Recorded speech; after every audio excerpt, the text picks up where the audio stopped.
Alors, on poursuit avec une présentation des centres spécialisés obésité. Comme l'a très bien décrit Benoît, c'est le troisième recours. Donc, ce sont des centres établissements, principalement des CHU, qui vont prendre en charge les obésités très complexes. Donc, on voulait juste commencer en vous redonnant un petit peu de contexte. Les centres spécialisés obésité ont été créés en 2012. C'était une des mesures du plan obésité qui a été déroulée entre 2010 et 2013, dont les axes prioritaires étaient d'améliorer la prise en soin des patients en situation d'obésité, d'accroître l'effort de recherche et de prendre en compte toutes les vulnérabilités. On a parlé du gradient social, malheureusement, juste avant.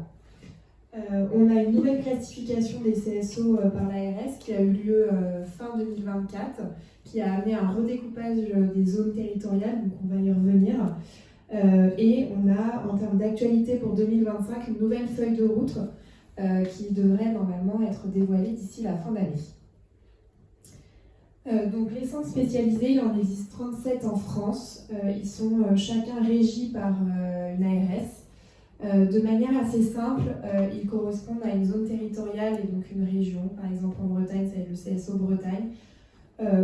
Sur l'Île-de-France, avec le bassin de population, on a 4 CSO qui sont le CSO Nord, le CSO Est, le CSO Sud et le CSO Ouest, que vous voyez ici.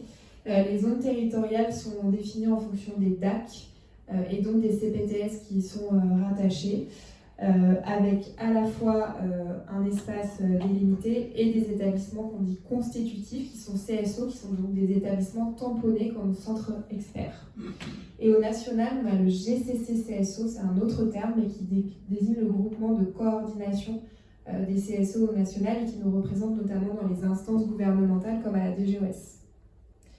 Rapidement, les missions des CSO, prise en charge des obésités sévères et complexes. Donc ça, c'est vraiment les équipes pluridisciplinaires hospitalières, donc les médecins et les équipes diète, APA, psychologues, kinés parfois, qui vont prendre en soin les patients. On a une mission aussi majeure de coordination et de structuration des filières de soins. Donc c'est vraiment le lien avec les 3 niveaux de recours. Donc principalement la ville avec l'hôpital, ce qui explique aussi notre présence ce soir. On a une mission de formation et d'appui aux professionnels de santé, redescendre les bonnes pratiques, promouvoir aussi l'accès à des formations financées ou en tout cas identifier ces offres de formation sur les territoires. Et enfin, on a une mission de recherche et d'innovation en santé. Et là, une fois encore, ce sont les équipes en CSO. En ce qui concerne notre actualité, je ne vais pas non plus rentrer trop dans le détail. On organise des événements RCP de recours qui permettent au niveau de recours 1 et 2 de solliciter les CSO pour des avis d'experts ou pour des réadressages au sein de nos structures. Donc on a différentes dates en fonction des zones géographiques. On travaille aussi au maillage territorial, donc ça c'est aussi un de nos enjeux, c'est de vous rencontrer, de vous identifier, comprendre vos besoins et faire en sorte qu'on puisse travailler main dans la main sur les projets comme ce soir par exemple. On a par rapport à l'offre de formation des flash infos, donc c'est des sessions de formation qui ont lieu tous les premiers mardis du mois, donc c'était ce soir, sur des thématiques liées à la prise en soin de l'obésité avec des experts de la filière qui viennent intervenir. On aide les équipes intra-hospitalières à créer des programmes ETP, notamment à cheval sur les 3 niveaux de recours. Je pense au programme grossesse et obésité ETP qui est en cours de développement avec la CPTS du 13e. Et on organise des événements un peu plus majeurs comme les JRO et les JTO qui sont les journées régionales de l'obésité. N'hésitez pas à solliciter vos CPTS et les CPTS, n'hésitez pas à solliciter les CSO puisque on est dans la majorité des cas partant pour travailler avec vous main dans la main sur vos problématiques. Et alors c'est la slide masquée, mais peut-être que s'il y a une adresse à retenir, c'est l'adresse du CSO, du site internet obésité-île-de-france.fr que vous voyez juste en haut à gauche. Le site il regorge d'outils qui ont été créés pour les professionnels de santé mais aussi pour les patients, pour identifier les CSO, comprendre comment prendre un rendez-vous, ou encore plein de ressources comme des recommandations, un calculateur d'IMC, un calculateur de gradation de la sévérité, ce qu'a expliqué Benoît précédemment, qui sont en libre accès sur le site, ainsi que des replays et des outils de formation. Je passe très vite. Nos missions mailler le territoire, donc à la fois des acteurs spécialisés et non spécialisés. Les acteurs spécialisés, vous en faites partie. Dans les acteurs non spécialisés, pardon. Dans les acteurs spécialisés, on a parlé des CSO, des centres hospitaliers comme Aubonne. Et vous avez aussi les réseaux. Donc les réseaux de santé, ROND et REPOP. ROND, c'est sur l'adulte et REPOP, c'est sur la pédiatrie. C'est vraiment le niveau 2.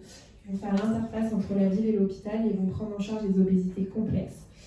Les associations de patients présentes ce soir, les SMR et tous les articles 51 aussi expérimentaux en lien avec l'obésité. Je passe très vite.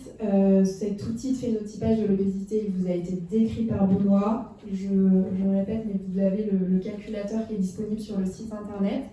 En fonction de l'évaluation du niveau de recours du patient, du niveau de sévérité du patient, vous êtes dans un niveau de recours de la ville vers l'hôpital. Et je souligne aussi l'importance de travailler main dans la main, puisque malheureusement, les équipes hospitalières, en tout cas en CSO, n'ont pas suffisamment de professionnels pour pouvoir prendre en soin les patients sur spécifiquement le volet diététique et le volet psychologique. Donc on a besoin de travailler main dans la main avec des professionnels formés et de confiance pour réadresser les patients et à l'inverse être disponible aussi pour vos patients vers l'hôpital. Comment prendre un rendez-vous en CSO? Donc, je terminerai sur cette slide. Les patients sont libres, bien évidemment, de choisir l'établissement hospitalier de leur choix, même si on recommande de choisir un établissement proche du domicile. Les CSO, donc les bureaux des CSO, ne font pas de coordination de parcours individuel. Donc, vous ne pouvez pas nous contacter en nous disant on a ce patient, on vous l'adresse. Mais le CSO Nord, pour lequel la CPTS Aubonne est rattachée, à 2 coordinatrices de parcours, donc une présente ce soir, qui peuvent être un appui justement pour identifier les bons établissements ou les professionnels formés sur les 2 autres niveaux. Et les demandes en CSO peuvent être faites par le patient, le médecin adresseur ou les 2. Voilà, je passe rapidement sur cette slide. Vous avez l'ensemble des établissements. Sur le CSO Nord, vous avez Louis Mourier, Bichat, Avicenne, Jean Verdier, Robert Debré. Et nous, on travaille aussi main dans la main avec Aubonne sur la partie obésité complexe. Donc des fois, les territoires dépassent un peu la limite des territoires. Voilà, je vous remercie. Il y a un QR code où vous retrouverez tous nos contacts, le site internet et le LinkedIn. Merci beaucoup.